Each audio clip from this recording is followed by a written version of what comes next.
Oui, oui, il va y avoir des écarts très importants à l'image de ce garçon-là qui est en train de faire un véritable numéro sur la route aujourd'hui. Il va être le meilleur temps à l'arrivée. Geraint Thomas, pratiquement 1 minute d'avance sur Luis Leon Sanchez. 51 secondes d'avance. 51 minutes et 26 secondes pour Geraint Thomas, auteur d'un très grand numéro aujourd'hui sur la route de Foligno. Attention à Geraint Thomas qui a débuté aujourd'hui sa remontée vers le classement général. Je crois qu'on va vivre là une deuxième partie, une deuxième moitié de Giro qui est totalement imprévisible. On ne peut pas vous la raconter parce que finalement ce replacement d'un Geraint Thomas dans les billes parmi les favoris, la présence de ces leaders qui se maintiennent et qui arrivent finalement à limiter les dégâts. Un Tom Dumoulin, c'est vrai qu'il est impressionnant, mais c'est Tom Dumoulin. Et Tom Dumoulin, pour l'instant, dans la haute montagne, eh bien, il faudra qu'il nous démontre qu'il est capable justement de rivaliser. Et la Vuelta, j'ai envie de dire que c'est quand même pas tout à fait le Giro.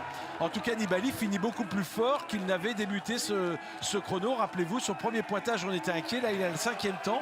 Et surtout, il n'est qu'à 1 minute et 18 secondes de Geraint Thomas.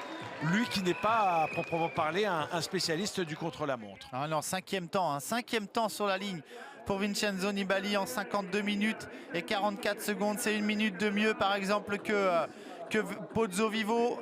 Il a très bien fini, surtout. Il a très bien fini, Vincenzo Nibali. Tom Dumoulin dans la partie finale. Ouais, ça va faire mal.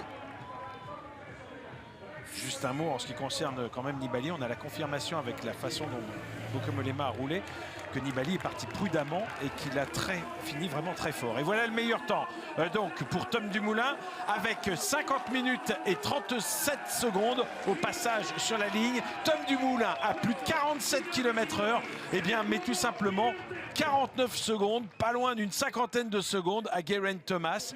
Même par rapport à Geraint Thomas, jusqu'à la fin sur ce parcours, il a augmenté son avance au fil des kilomètres. Attention, on va avoir le temps de Thibaut Pinot. Thibaut Pinot qui va arriver au bas de cette dernière rampe. Il sera en plus de 53 minutes. Allez, Thibaut Pinot qui doit essayer en tout cas de reprendre un maximum de temps, lui aussi à Nairo Quintana. Il avait réussi à lui reprendre tout à l'heure 27 secondes à l'issue du deuxième pointage intermédiaire. Pour l'instant, 19e temps. Mais il a perdu quand même beaucoup de temps par rapport à Tom Dumoulin. Vous venez de voir l'écart qui s'affichait. La journée de repos n'a pas fait du bien à Thibaut. Il n'a pas su retrouver le rythme. Et Quintana, qui se présente lui aussi dans la dernière rampe, eh bien, Quintana va faire le même temps hein, que Thibaut à quelque chose près. Il va être un peu derrière, mais pas beaucoup. Il faut dire que Thibaut Pinot a perdu 1 minute sur la dernière partie par rapport à Tom Dumoulin. Donc il n'a vraiment pas fini fort dans cette partie exposée au vent défavorable. Et Nairo Quintana s'en est peut-être un petit peu mieux sorti. On va attendre quand même de le vérifier. Voilà, Nairo Quintana qui termine en 53-30. Et donc 11 secondes de différence avec Thibaut Pinot. 2 minutes 50 de retard. Classement général donc. Et bien finalement, Nairo Quintana est à 2 minutes et 23 secondes.